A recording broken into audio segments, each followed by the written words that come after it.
Game 1 of the playoffs, the Fever had nearly 2 million viewers tuning in, while all the other games had around 400,000. Even the WNBA Countdown, which was aired before the Indiana Fever game, had more viewers than 2 of the series. The league versus Caitlin Clark, and that is just absolutely false. It is unfair to the women that have been there building this league to this moment so that Caitlin Clark's popularity could take it to the next level. This is not what the WNBA expected. Just days after Caitlin Clark's playoff exit, the numbers are in, and they are disastrous. From record-breaking highs to a viewership cliff, the league is suddenly staring into the abyss. What went wrong? Who's to blame? And is the WNBA about to collapse without its biggest star? Looks like we're not going to be seeing Caitlin Clark play basketball again for another 200 days. An ESPN reporter said at the end of the Indiana Fever Connecticut Sun Game 2 that Caitlin Clark almost definitely will not be playing basketball this offseason. So no overseas and no 3-on-3 unrivaled league. When Caitlin Clark debuted in the WNBA, viewership exploded by over 400%. That's not a boost. That's a cultural phenomenon. Her first playoff game pulled nearly 2 million viewers, more than double what the league had ever seen. But the moment she was eliminated, the lights dimmed. For the 2023 season, the WNBA had grown by 40% viewership from 2022 to 2023. But with Caitlin Clark's arrival, it's grown by 400% viewership. What that means is if the WNBA were continue to grow at the rate it grew from 22 to 23, it would take until 2028 to do what Caitlin Clark did this year. Before Caitlin, the league was growing slowly. But Clark compressed 5 years of growth into 5 months. Ticket sales? Up 93%. Social media engagement? Quadrupled. National sponsorships? Spiked. She didn't just boost Indiana. She put the entire WNBA on the map. Wonder if Caitlin, in every post-game press conference, she came out and talked about the kind of hateful comments that she was getting. If she came out and told everybody the reason why she has personal security that goes with her every single place, it's a lot. And so it's not just Caitlin Clark fans or Indiana Fever fans. It is not all going in one direction. But now, the games are quieter. The cameras still roll, but fewer are watching. Weekend matchups, which once pulled 1.8 million viewers, are now lucky to cross 400K. With Clark out for the next 200 days, the WNBA has entered what some fans are calling the void. Kid's on the wrong team. She's got the wrong skill set to handle the physicality of that league. And she's a rookie, targeted by society, targeted by her looks, targeted by her reputation, targeted by the disrespect that they've shown to the WNBA. She said, now they're expecting this rookie class to be perfect. This rookie class isn't even one of the best rookie classes in the last 10 years. But Caitlin Clark's rise wasn't welcomed by everyone. Aya Wilson, the reigning MVP, publicly pushed back. Wilson and others argued that the league had stars long before Clark, that this attention wasn't earned. It was handed to her. Caitlin Clark effect is definitely real. I mean, we can all see that. However, experiencing it in person is totally different. I was at the Fever and Indiana game last night, and the amount of 22s that I saw on the way to the arena and inside the Capital One Arena might as well have just been a home game for Caitlin Clark. Not Indiana, Caitlin Clark. The thing is, that didn't surprise me. But what did surprise me was how packed the game was. The media firestorm only fueled the tension.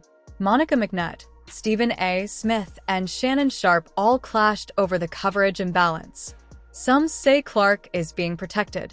Others say she's being targeted. Caitlin's departure, do we think that these new WNBA fans are going to stick around for the rest of the playoffs? The Liberty Aces series might be one that draws some numbers. The disparity between 1.8 million and around 400,000 is wild, especially with football season being in full swing. Even on the court, things got heated. Clark's final playoff game was filled with questionable calls, some say purposely made to neutralize her. Was this officiating bias? Or just the growing pains of a rising star? Okay, now let's not talk viewership, let's talk ticket sales. Bear with me. Ticket sales grew in 2023 by 16% from 2022. Ticket sales have grown by 93% in 2024. What that means is without Caitlin Clark, the WNBA would have taken till 2029 or 2030 to get to where Caitlin Clark has gotten them today. Few rookies in history have carried this much weight. From the NCAA finals to WNBA playoffs, with no rest, Clark played nearly 80 games in less than 6 months. She was tired, And she was targeted. With Caitlyn comes millions and millions and millions of more eyeballs. And with those millions and millions and millions of more eyeballs, unfortunately, is going to come some people who are not nice. The real question now is, can the WNBA keep these new fans engaged without Clark? With her sidelined, will Aya Wilson, Brianna Stewart, or Sabrina Ionescu step up as the new face of the league? Or will the league fade back into obscurity? This group accomplished that, a lot of people probably didn't think was possible, one, to start the season, and two, after the start we had to the season. So, it'll definitely be probably a little weird for me over the course of the first couple weeks, and then I'm sure I'll get bored and pick up a basketball again. So, Clark has decided not to play overseas. No 3-on-3. She's stepping away to recharge.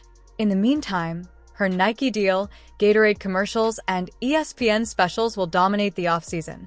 But the league itself? That's a different story.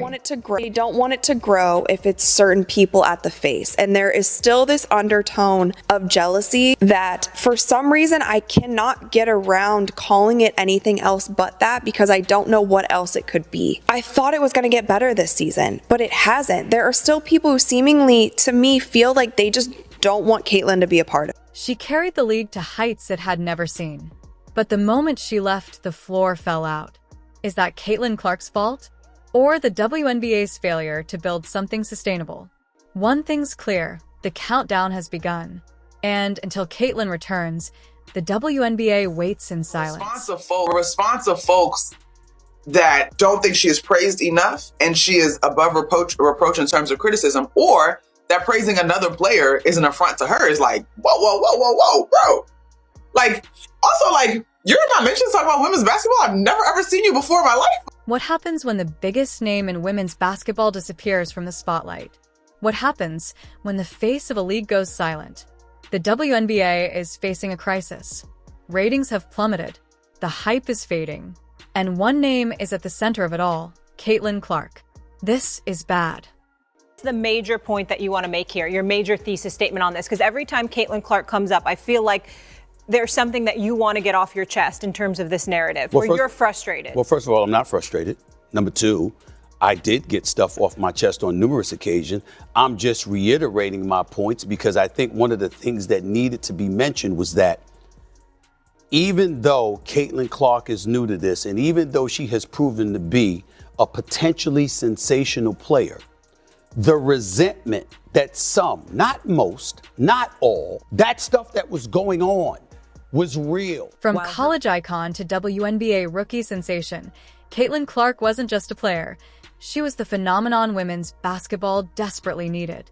Her arrival brought sold-out arenas, primetime TV slots, and a fan base like never before.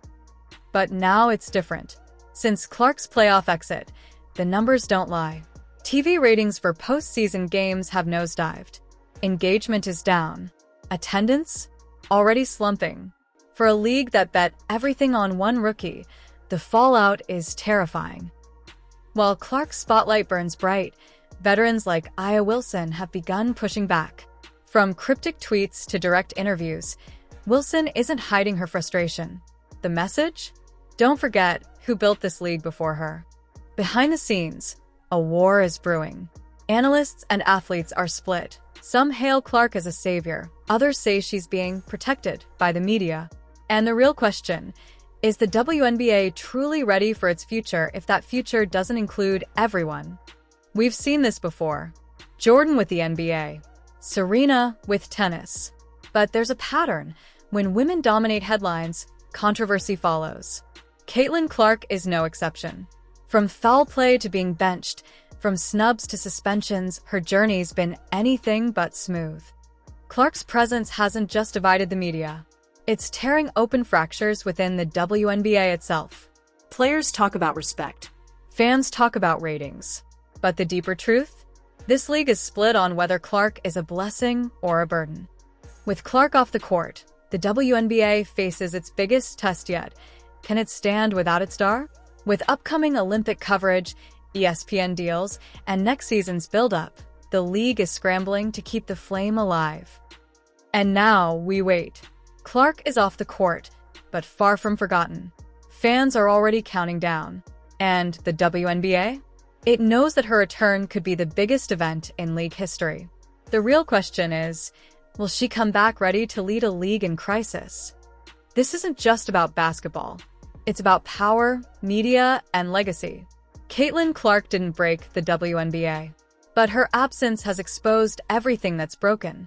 Until she returns, the league faces a hard truth. It's no longer about who plays the game, it's about who saves it. Do you think Caitlin Clark deserves the hate? Or is she the victim of a broken system? Comment below. Don't forget to like, subscribe, and hit that bell, because this story is just getting started. Caitlin Clark's absence from the WNBA playoffs has sent shockwaves through the entire basketball community, exposing just how deeply her presence impacts not only her team, but the league as a whole. Her rookie season with the Indiana Fever wasn't just impressive, it was historic, with record-breaking attendance numbers, soaring viewership, and media attention that hadn't been seen in decades. Clark brought in a brand new generation of fans, many of whom had never even watched a WNBA game before her arrival. With her jaw-dropping three-point range, magnetic on-court energy, and a fierce competitive drive, Caitlin became more than just a player. She became the face of women's basketball globally. Her game sold out arenas and outperformed NBA matchups in social media engagement. But now, with her early playoff exit, the league is already feeling the void. Viewership is down, media interest is waning, and casual fans are tuning out, proving that Clark wasn't just a spark, she was the engine of momentum. What's more alarming is how evident the jealousy and resistance toward her rise have become among veteran players and league insiders, many of whom subtly or openly criticize the attention she receives. This backlash reveals an uncomfortable truth. While the WNBA desperately needed a superstar to take it mainstream, it wasn't fully prepared to support the one it got. Now, as the playoffs continue without her, the WNBA is struggling to maintain the energy and excitement that Clark brought with her every time she stepped on the court. Her return next season won't just be a comeback. It will be the moment the league either embraces its future or continues to battle the growing divide between tradition and transformation. Either way, one thing is certain. Caitlin Clark has changed the game forever, and the WNBA, without her, just isn't the same.